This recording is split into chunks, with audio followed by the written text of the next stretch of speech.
Bienvenidos a un nuevo programa del Movimiento Alternativa de Argentina a través de GB Latam TV.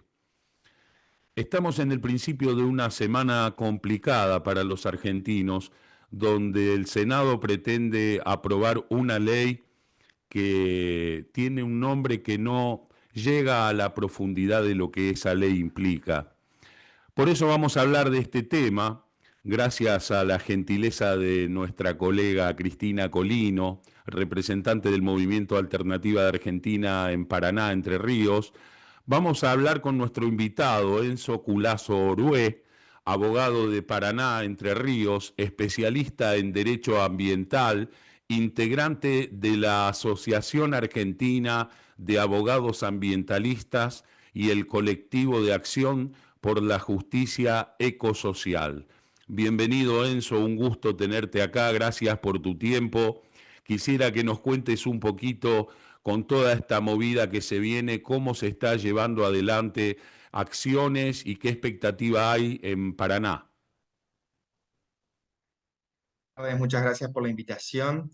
Eh, bueno, estamos contentos porque realmente vemos que este tema ha trascendido a prácticamente todos los ámbitos y sentimos también que lo que ha pasado es que la pasión que tenemos por el fútbol, que se demuestra cuando juega la selección, finalmente logramos que se transmita a la política, que se transfiera a la política. Y que fue todo muy por ahí lo pensamos y como que si estuviese pasando una película, porque fue después del partido contra Inglaterra donde tiraron esa bandera de las Malvinas son argentinas y al día siguiente el Senado sesionaba para aprobar esta modificación, es decir, para aprobar el paquete que se llama Ley de Inviolabilidad de la Propiedad Privada, como vos decías, tiene un nombre muy rebuscado, porque en realidad la propiedad privada en Argentina es inviolable desde el inicio del Estado Nacional Argentino, es decir, en 1856, nuestra constitución dice que la propiedad privada es inviolable, ¿no?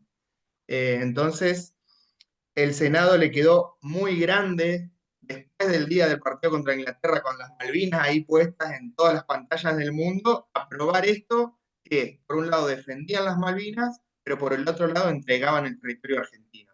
Entonces lo que pasó después que se cayó esa sesión fue que realmente pudo trascender y salir a la luz este tema y que nos dio el tiempo suficiente para que hoy en todo el país se esté convocando para este jueves 6 de agosto a movilizarse, principalmente, obvio, ahí en el Congreso de la Nación, pero en cada punto de Argentina hay movilizaciones, hay concentraciones en rechazo a esto que creo que está llegando al nivel de lo que fue la marcha universitaria. Esperamos, tenemos esa expectativa de que realmente sea masivo.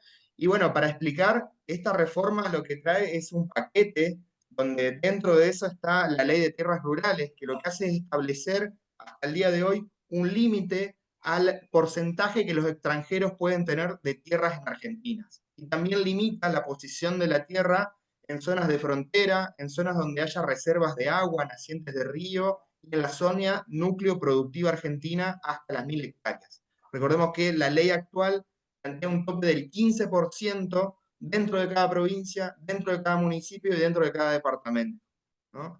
Pensemos que ese tope del 15% ya es mucho. Bueno, lo que busca el proyecto es directamente sacar el tope.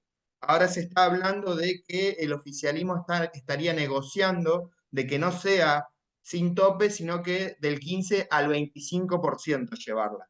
Nosotros también nos negamos a eso porque imaginemos que extranjerizar el 25% de Argentina es una barbaridad de territorio. Ya el 15% es mucho, el 25% es demasiado, ¿no? Entonces, este proyecto de reforma lo que es el moño que termina de entregar el patrimonio nacional, porque esto se lee junto con la ley del régimen de incentivo a las grandes inversiones, que establece una serie de beneficios impositivos, fiscales, aduaneros, cambiarios, le otorga la prioridad en el suministro de los insumos que esos proyectos necesitan. Imagínense que esos proyectos hoy en día tienen más derechos que la propia población a acceder al agua o a la energía, cuando es un bien escaso.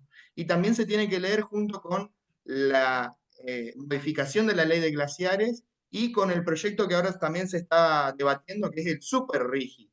Es decir, aplicarle todos estos beneficios que el RIGI da ahora a proyectos que todavía ni siquiera sabemos cuáles son, ¿no? Que son estos proyectos de los data centers que se instalarían en la Patagonia, lo están ofreciendo representantes del gobierno a nivel mundial, están ofreciendo ese territorio.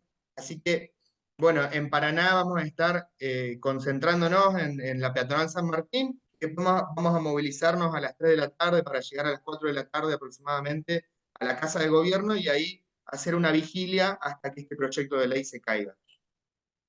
Vos sabés que hemos ido varias veces a Entre Ríos y en nuestro programa, nuestra productora es de Gualeguaychú. Tenemos registro de lo que fueron las luchas por las pasteras.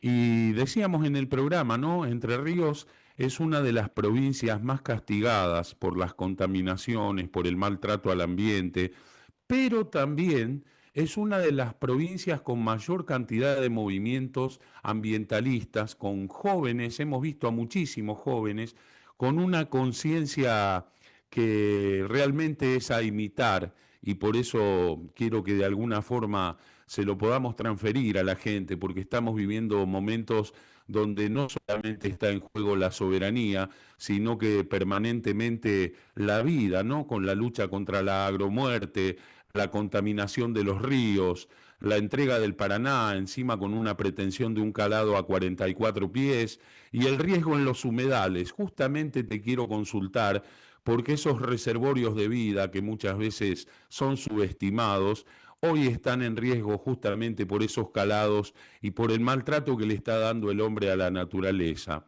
¿Cómo está la situación desde tu relevamiento de los humedales a la fecha? Bien, gracias primero por el recorrido que haces. Realmente lo sentimos que el movimiento socioambiental está activo y a la vez también lamentamos de que sea por la realidad que tienen nuestros ecosistemas. Justamente este 1 de agosto que nos reunimos, recordábamos que hacía 6 años estábamos haciendo una reunión también, pero con una realidad distinta, en plena pandemia y justamente porque los humedales se incendiaban. Cuando nosotros teníamos que cuidarnos de un virus respiratorio, esos ecosistemas que nos brindan calidad de aire se estaban incendiando de manera intencional y no estaban en aislamiento ni las vacas ni el modelo del agronegocio que quema y contamina. Y, y en ese sentido, los humedales del Paraná vienen sufriendo la mayor bajante histórica que el río Paraná registró desde que nosotros llevamos registro, y esa bajante histórica recién ahora pareciera que va a tener fin después de 8 años, porque comenzó en 2018, se acentuó entre el 2020 y el 2023, pero todavía no tiene su fin. Y justamente los ecosistemas de islas y humedales son ecosistemas asociados a la cuenca. Es decir, lo que le sucede a la cuenca le sucede también a los ecosistemas de islas y humedales porque dependen directamente del agua que está disponible en la cuenca. Entendamos que una cosa es el cauce principal del río por donde circulan los barcos, pero la cuenca en toda su extensión es también el valle de inundación que el río ocupa cuando el río recupera su caudal medio normal. Ese caudal es cerca de los 3 metros y medio, 4 metros y medio, ¿no? Esa altura todavía no se ha recuperado, para que entendamos. Entonces, lo que sucede cuando el río se encuentra durante tanto tiempo por debajo de los 4 metros es que se genera la cota de aislamiento, es decir, se separa el cauce principal del valle de inundación y eso genera que los peces no puedan ingresar a dejar sus huevos y completar el ciclo reproductivo en el valle de inundación, porque justamente los peces no se reproducen en el cauce principal, sino que lo hacen en las lagunas internas de las islas y en todo el sistema de humedales. Entonces, pensemos que ya hace 8 años que el ciclo de reproductivo de los peces no logra completarse y por tanto renovarse la población de los peces, pero también los otros impactos en la biodiversidad es que vayamos a las islas y no encontremos más que ganado compitiendo por el territorio con todo el resto de la biodiversidad. Imaginemos los carpinchos, los coicos, las nutrias, las aves, ¿no? Todos ellos son desplazados por una ganadería que es una ganadería sin control prácticamente, porque no es una ganadería que tenga personas que vayan guiando a ese ganado y que vayan pastando de una manera racional, sino que son vacas que se sueltan en la isla y territorio que se transforma, que pierde sus, vamos a decir, sus funciones ecosistémicas, ¿no? Se cambia el uso del suelo, deja de ser un ecosistema de humedal y pasa a parecerse más a una pampa. Te estaba escuchando y voy hilvanando cosas que decís, ¿no? Que para mí me parecen muy importantes, como para que la gente sepa, porque tocaste un tema que tiene que ver y está sincronizado con esta perversa ley que pretenden aprobar, que es el tema de los incendios. Una de las cosas que pretenden es que en vez de estar 60 años, por más que se haya quemado un territorio, con la misma función y con el mismo destinatario, a partir de esta ley, al día siguiente va a poder venir un empresario con mucha plata a comprarlo y hacer lo que quiera dentro de ese terreno. Pero lo quiero hilvanar con la famosa 26160 que tiraron de un gomerazo y que era una ley de resguardo que tenían nuestros originarios, que siempre son los que están al pie del cañón conjuntamente con quienes defendemos el ambiente y son los que han sabido vivir en equilibrio con el sistema de vida a lo largo de cientos de años y por eso son combatidos, porque hoy molestan para los negocios, ¿no? En virtud de eso te quería preguntar si tienen algún tipo de acercamiento o conocimiento de cómo están viviendo este lapso tan tétrico las comunidades aborígenes de Entre Ríos.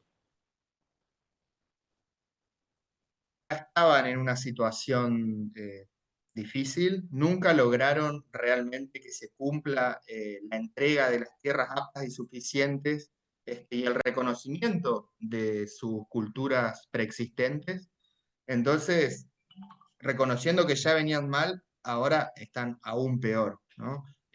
Vemos a nuestros hermanos solo cruzando el río en la provincia de Santa Fe y están mucho más organizados, tienen territorios más determinados y también tienen mucha conexión entre las distintas naciones, pueblos, naciones. Acá en Entre Ríos es más difícil todo eso. Realmente desde el Estado, en los anteriores gobiernos tampoco y en este mucho menos, se han hecho políticas consistentes para cumplir con el mandato de la Constitución Nacional, con los mandatos internacionales y con el mandato de nuestra propia Constitución Provincial que reconoce los mismos derechos. Entonces, realmente están en una situación difícil. Tenemos comunicación permanente porque para nosotros la espiritualidad va junto con la política, es una manera de plantarse en el mundo y de entender el mundo y también de construir relaciones. Y bueno, justamente este 1 de agosto hicimos una ceremonia de agradecimiento a la Madre Tierra y donde Ucaí, que es nuestra referente, nos decía, ustedes hoy están viviendo lo mismo que nuestros pueblos viven desde hace más de 500 años. Entonces, ustedes son hoy los ancestros del futuro y son quienes van a vivir en el largo plazo las consecuencias de este modelo de neocolonialismo y de un imperialismo que no conoce ningún tipo de límite, donde nuestro territorio sigue siendo eh, materias primas que se ofrecen a nivel mundial y que no generan ningún tipo de beneficio acá en nuestro territorio, donde no se miden las consecuencias de exportar cantidades de litio sin transformarse en baterías, pero sobre todo que en ese territorio se están ya quedando sin agua, o que en otros territorios estén directamente expulsando a las comunidades, como en el sur, a los mapuches, de sus comunidades ancestrales, de sus territorios que los habitan desde que antes que Argentina sea Argentina. Y bueno, y lo que nos decía era justamente esto, que si se siguen aprobando estas leyes como la que ahora está en debate, ¿qué va a quedar para nosotros? Porque no se está pensando una ley para que los argentinos tengamos un pedacito de tierra para vivir, que es algo que a nuestra generación le hace tanta falta. Se está pensando entregar el territorio para que los que vengan de afuera no vienen a vivir a este territorio ni a producir alimento de manera sana. Vienen a extraer las materias primas como se hacía en el colonialismo. La misma lógica sigue vigente con una arquitectura jurídica un poco más sofisticada y con los medios de comunicación y las redes sociales puestas al servicio de esta entrega y de este saqueo. Desde el punto de vista de los entrerrianos, hoy por hoy, Frigerio, para los que seguimos las noticias ha endurecido su política respecto a las jubilaciones, por ejemplo, hablaban de que las mujeres tienen que llegar a los 70 años para poder jubilarse. Y no es algo distinto de lo que estamos hablando, porque estamos hablando de políticas. Ahora, desde el punto de vista de los entrerrianos, estas posiciones de Frigerio son inconscientes, cómplices, tienen comunión con el gobierno nacional o los gobernadores son rehenes de los ATN. ¿Qué es lo que piensan y qué es lo que vaticinan respecto a los senadores de Entre Ríos para este 6 de agosto?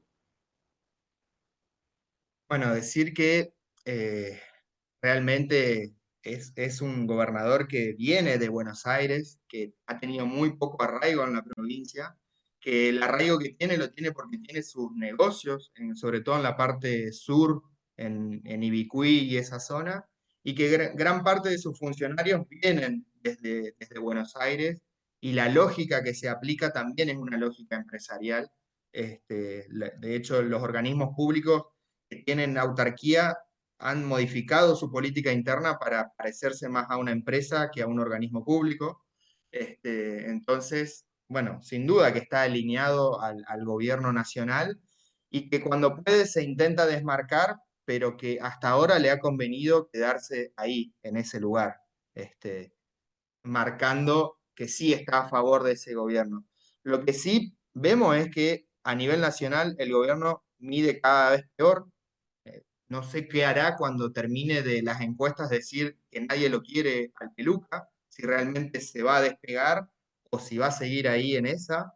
Lo que sí también avanza la libertad, o sea, el Partido de la Libertad Avanza sigue expandiéndose en la provincia y pareciera que tiene algunos representantes que muy pocos los conocemos, pero cuando salen a la Cámara se expresan en sintonía con el gobierno provincial. Entonces, y después por el otro lado, nos está costando encontrar una alternativa desde la oposición, porque bueno, desde el golpe que se tuvo con un senador que se lo encontró en la frontera de Paraguay, justo cuando se había dado el voto a la ley Bases con un maletín con dólares, y bueno, eso sin duda que le hace muy mal a la política en general. Y también que nos cuesta ver una oposición sólida que realmente confronte, porque en el Senado de Entre Ríos la oposición tiene mayoría, pero sin embargo todos los proyectos han pasado por ahí y han sido aprobados. Entonces siempre ha contado el gobernador con una o dos personas que se daban vuelta y que terminaban votándole los proyectos. Nos pasó cuando se adhirió al régimen de incentivo a las grandes inversiones, terminó desempatando la vicegobernadora y obviamente se aprobó el proyecto. Ahora con la reforma provisional se dieron vuelta dos senadoras del PJ. Entonces, bueno, eso realmente lo que hace es que la oposición se fragmente y que veamos que dar vuelta el gobierno nacional y sus aliados provinciales sea algo que cada vez cueste más pensarlo.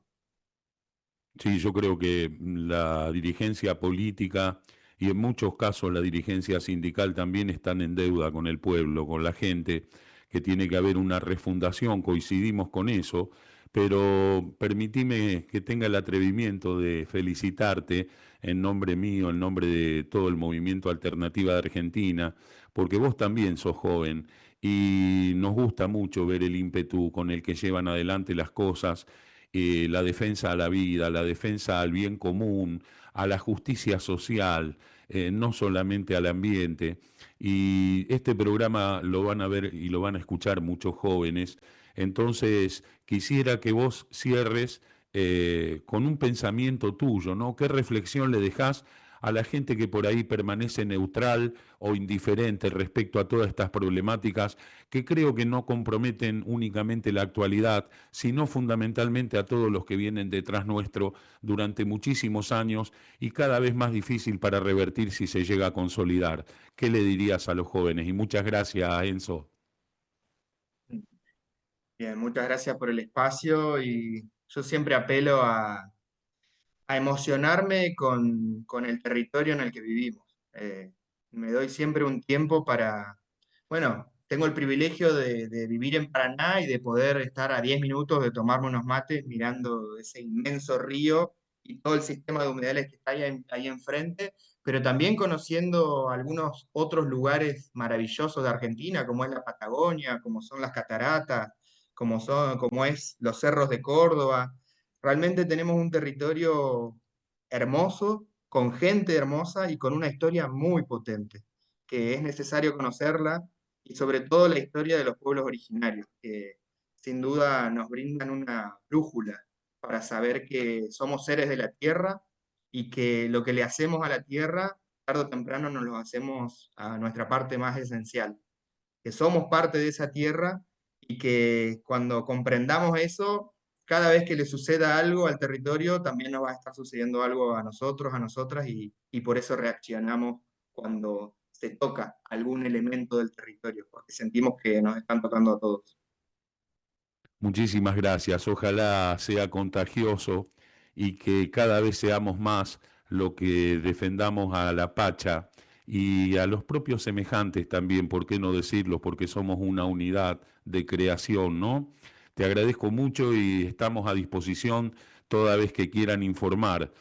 Fue Enzo Culazo Orué desde Paraná, Entre Ríos, y quien les habla, Horacio Muñoz de Toro desde Las Parejas, Santa Fe, para el Movimiento Alternativa de Argentina a través de GB Latam TV. Muchísimas gracias y hasta el próximo programa.